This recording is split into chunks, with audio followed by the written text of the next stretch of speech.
আব্বা তুমি বিথি আন্টিরে বিয়ে কর। তুমি এগুলো কি কইতেছো? মা তো চইলা গেছে, এখন ভাইরে দেখাশোনা করার জন্য একজন বড় মানুষ দরকার। বিথি আন্টি আমাকে অনেক ভালোবাসে, বিথি আন্টি আমাকে সাথে থাকলে আমরা ভালো থাকুন। শুধু আমি রাজি থাকলে তো হইব না। আমার কোনো আপত্তি নেই। সবকিছু যায় না শুই না তুই এই বিয়েতে রাজি আছোস? জি সাহেব। তাহলে কি বিয়ের ব্যবস্থা করো? আব্বা তুমি তাড়াতাড়ি আন্টিরে বিয়ে করে ফেলো। শোন বিথি, তোরে কিন্তু আমার পোলামায়ের লাগে আমি তোরে বিয়ে করছি। তোর কাছে আমার একটাই অনুরোধ, তুই কোনোদিন আমার পোলামায়ের কষ্ট দিস না। তুই যদি আমার পোলামায়ের মন থেকে ভালোবাসোস তাহলে আমি তোরে কথা দিতেছি, আমি সারাটা জীবন তোরে ভালোবাসো, তোর পাশে থাকো। আমি কোনোদিন তোমারে বা তোমার বাচ্চাগুলারে কোনোদিন কষ্ট দিব না। আমি কোনোদিন তোমার সাইডে যাবো না। তোমারে ভালোবাসি বললেই আমি এতদিন বিয়া করি না। আমি তোমারে পাইয়া যে কত খুশি হয়েছি এটা আমি তোমার বুঝাইতে পারবো।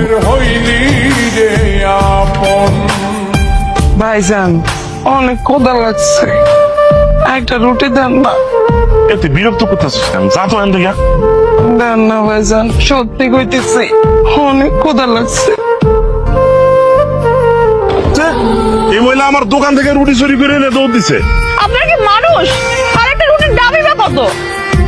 আমি অনেক অনুরোধ করছি আমার একটা রুটি দেওয়ার লেগা, আমার অনেক ক্ষুধা লাগছে। কয় আমার রুটি দিব না, এর লেগে আমি এই রুটি নিয়ে দৌড় মারছি। আপনার রুটির দাম কত? আমি দিয়ে দিচ্ছি টাকা। 20 টাকা। ধরেন আপনার টাকা, এবার যান এখান থেকে, যান। তুই অনেক ভালো। মা তুমি? তুই কে রে মা? আমার মা কইছস? আমি লামিয়া। আমার মাইয়া লামিয়া? তুই আমার মাইয়া লামিয়া? লামিয়া তুই আমার মাইয়া লামিয়া? এই মহিলা, কি সমস্যা তোমার? আমার মেয়েকে ধরতেছো কেন তুমি? ইকবাল। নাসিমা, তুমি? তোমার না খুব সুখে থাকার কথা, রাজরানীর মতো রাজপ্রাসাদে থাকার কথা, তোমার এই অবস্থা কেন? সবই আমার পাপের শাস্তি। আমি যে পাপ করছি এর লেগে আল্লাহ আমার পাপের শাস্তি দিচ্ছে।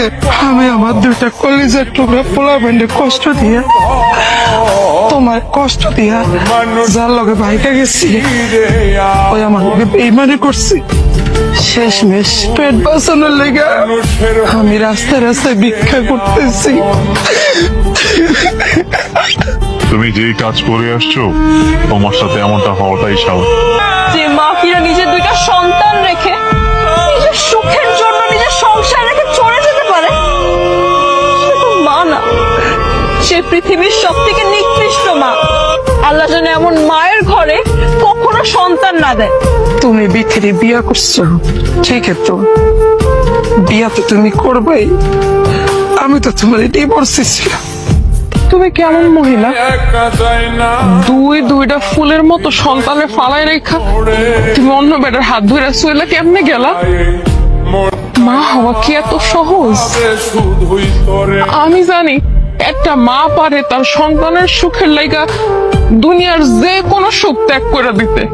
তোমার এই বাচ্চা অভিশাপ লাগছে, তোমার বেশি লোভ করছিল না, এই জন্য আজকে তোমার এই পরিণতি।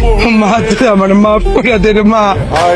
তুই না আমার মাইয়া, তুই না আমার অনেক ভালোবাসি, আমার মা কইতি আমি তো মা, তুই আমার মাফ করে দে রে মা।